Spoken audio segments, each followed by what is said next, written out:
मसित। ए त यहाँ बाहिर मुन्टी, तुरुन्त मुन्टी यार। किन के भयो? हैन के हुन्छ तिमीलाई? होइन मेरो घरमा गाई थिएन, त्यसले दुध दिँदो थिएन।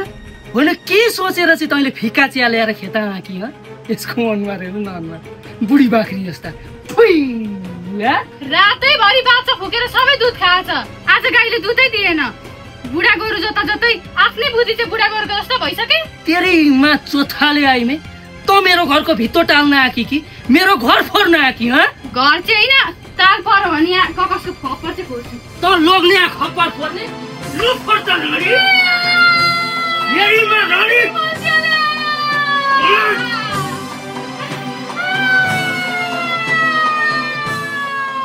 यसरी दिनरातको झगडा सहेर बस्नु भन्दा त बरु मरेकै जाति।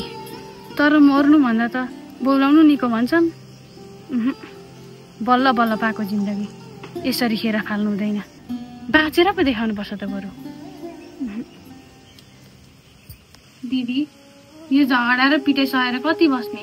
आज त मर्न भनेर हिँडेको थिएँ। यो झगडा गर्ने बानी त एउटा रोग हो, तिमीले यसको ओखति गरेको छैनौ त? यो झगडाको ओखति हुन्छ भन्ने थाहै थिएन दिदी। त्यसो भए नआत्यो, झगडाको औषधि मसँग छ। ल यहाँ हेर त, ल यो ओखति लिएर जाऊ।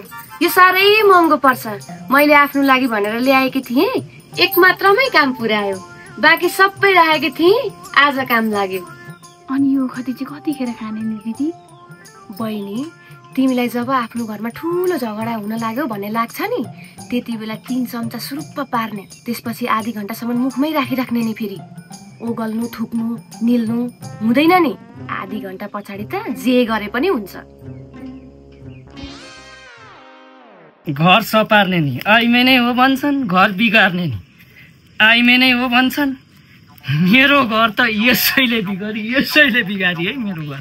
कहीँ नबिकेर बसेकी रहेछ, कहाँबाट म दशा लागेर टुक्लुक्कै पुगेँ। अनि मलाई देखेपछि त यहीसँग जान्छु भनेर खुरुन्दा, अनि बे गरेर ठ्याक्कै पठाइदे।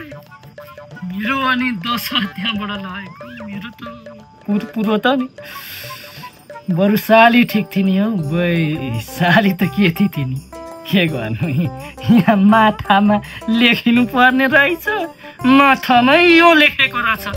तर हुँदैन, मेरा घरमा यस्ता चोथाले आइमै हुँदैन भनेपछि यो माइती जाने हो कि मावली जाने हो कि कहाँ जाने हो, यो जाओस् होत्तै भन्छु म त।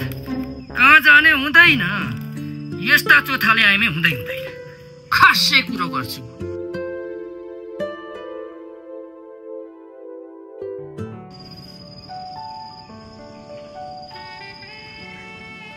होइन तिमी किन पो नबोले कि? रिसायो कि क्या हो? किन रिसाउँथे? तपाईँ बाहेक मेरो यो संसारमा को नै छ र? मारी गयो नि 2 शब्दमै।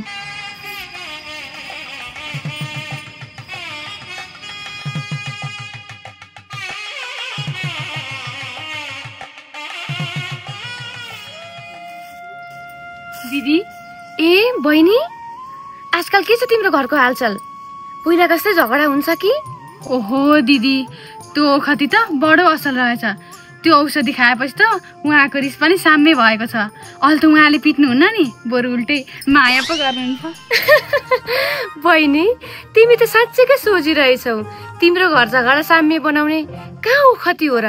त्यो त पानी पो त, ओखति होइन नि। झगडाको मुख्य औषधि भनेको चुप लागेर बस्नु हो, अर्थात् नबोल्नु हो। मुखमा पानी भएर तिमीले पनि बोल्न पाएनौ, झगडा पनि भएन, नभए कहाँ साम्य हुन्थ्यो र? जान्छु ल दिदी।